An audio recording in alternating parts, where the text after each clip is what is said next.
بادشاہ تھا، super power تھی وہ، جس طرح آج امریکہ ہے، جس طرح آج امریکہ ہے، اس زمانے میں وہ طاقتیں تھیں۔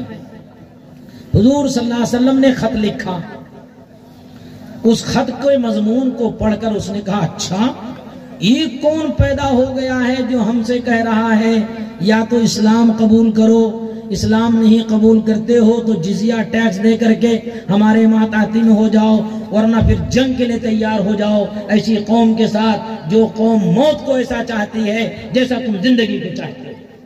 یہ کون آدمی، اس میں کتنی ہمت آ گئی؟ فوراً اپنے بڑے بڑے بڑے گیروں کو، اپنے بڑے بڑے طاقتوروں کو حکم دیا کہ جاؤ مدینہ اللہ کے رسول محمد صلی اللہ علیہ وسلم کو زندہ یا مردہ گرفتار کر لے کے آؤ۔ یہ منہ اور مسور کی دال، یہ منہ اور مسور کی دال گرفتاری کے لیے بھیجا ہے۔ یہ لوگ بہرحال آئے، وہاں سے آنے کے بعد دور ہی سے کھڑے ہیں، وہیں سے کپ کپانا شروع کر دیے، کپ کپانا شروع کر دیے۔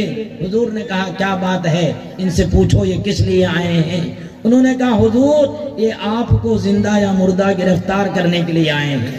لاکھوں کروڑ درود و سلام ہو رسول اللہ صلی اللہ علیہ وسلم کے ذات اطہر پر۔ حضور نے فرمایا وہ ہمارے مہمان ہیں، ان کی مہمان نوازی کرو۔ یا اللہ، ہم نے بھی کبھی ایسا کیا ہے؟ ہم کو کوئی مارنے کے لیے آئے، ہم اس کی مہمان نوازی کریں گے؟ پہلے ہم اس کی گردن اتار لیں گے، پہلے ہم خبیث ہماری گردن لینا ہے، ہم تیری گردن اتار دیتے ہیں۔ لیکن آقا صلی اللہ علیہ وسلم نے کہا وہ ہمارے مہمان ہیں، ان کی مہمان نوازی کرو۔ ان کو کھلایا گیا، پلایا گیا، ان کی مہمان نوازی کی گئی۔ یہ آقا صلی اللہ علیہ وسلم کے اخلاق ہیں۔ یہ اخلاق ہمارے اندر بھی پیدا ہونا ہے کہ ہم سب کے ساتھ اخلاق سے پیش آئیں۔ بہرحال جب وہ فارغ ہوئے، حضور پاک صلی اللہ علیہ وسلم نے کہا ان کو بلاؤ۔ وہ سامنے آئے تو اس قدر تھر تھرا رہے ہیں کہ ان کے پیر زمین پر نہیں کھڑے ہو رہے ہیں۔ حضور صلی اللہ علیہ وسلم نے کہا کہ میں تمہارا چہرہ دیکھنا نہیں چاہتا۔ یہ مشہور درجے کی حدیث ہے، مشہور درجے کی حدیث ہے۔ اے میرے بھائیوں، اگر آج یہ حدیث آپ کی سمجھ میں آ گئی، میں سمجھتا ہوں منتظمین جلسہ بھی کامیاب، میں بھی کامیاب۔ اللہ اس پر ہم سب کو عمل کی توفیق عطا فرمائے۔ حضور نے کیا فرمایا کہ میں تمہارا چہرہ دیکھنا نہیں چاہتا، تم نے میرے رب کے حکم کے خلاف کیا ہے۔ یہ حضور کسے بول رہے ہیں؟ کلمہ نہ پڑھنے والے، ایمان نہ لانے والوں کو حضور فرما رہے ہیں میں تمہارا چہرہ دیکھنا نہیں چاہتا، تم نے میرے رب کے حکم کے خلاف کیا ہے۔ انہوں نے کہا آپ کے رب کا حکم کیا ہے؟ حضور نے فرمایا میرے رب کا حکم یہ ہے، امرنی ربی بیعفائی لحیتی وقص شواربی۔ میرے رب کا حکم یہ ہے کہ میں داڑھی کو بڑھاؤں اور مونچھوں کو میں کاٹوں۔ تم نے میرے رب کے حکم کے خلاف کیا ہے، تم داڑھی مڈائے ہو، مونچھیں رکھے ہو، میں تمہارا چہرہ دیکھنا نہیں چاہتا۔ اللہ اکبر۔ یہ حضور کسے فرما رہے ہیں؟ سر اتارنے جو آئے ہیں ان سے فرما رہے ہیں۔ ہمارا کیا گمان ہے کہ اگر آقا صلی اللہ علیہ وسلم کے سامنے ہماری پیشی ہوگی تو کیا حضور ہمارا چہرہ دیکھیں گے؟ بولو میرے بھائی، حضور ہمارا چہرہ دیکھیں گے؟ اگر حضور ہمارا چہرہ نہیں دیکھیں گے تو کیا اللہ ہمیں دیکھے گا؟ اللہ کے رسول جس سے ناراض اس سے اللہ ناراض۔ جسے آپ کہہ دیں ہمارا نہیں ہے، جہاں میں پھر اس کا گزارا نہیں ہے۔ میرے دوستو، جب حضور صلی اللہ علیہ وسلم اپنا چہرہ میدان حشر میں موڑ لیں گے کہ اے میرے امتی، تو نے میری سنت کو کاٹ کاٹ کر کے تو نے کچرے میں ڈالا، میں تیرا چہرہ دیکھنا نہیں چاہتا، آخرکار ہم کہاں جائیں گے؟ ہمارے لیے دوسرا کیا ٹھکانہ ہوگا؟ اس وجہ سے حضور جب علماء لکھتے ہیں حضور غیر مسلموں کا چہرہ دیکھنا نہیں چاہتے تو مسلمانوں کا چہرہ کیسے دیکھیں گے؟ حضور نہیں دیکھیں گے، اللہ نہیں دیکھے گا، اللہ نہیں دیکھے گا، ہمیں کہاں ٹھکانہ ملے گا؟ اس وجہ سے حضور کی اس ناراضگی کے سے بچنے کے لیے سب ارادہ کریں۔ حضرت انشاءاللہ ہم سب داڑھی رکھیں گے۔ ہاتھ اٹھاؤ، کون کون داڑھی رکھیں گے؟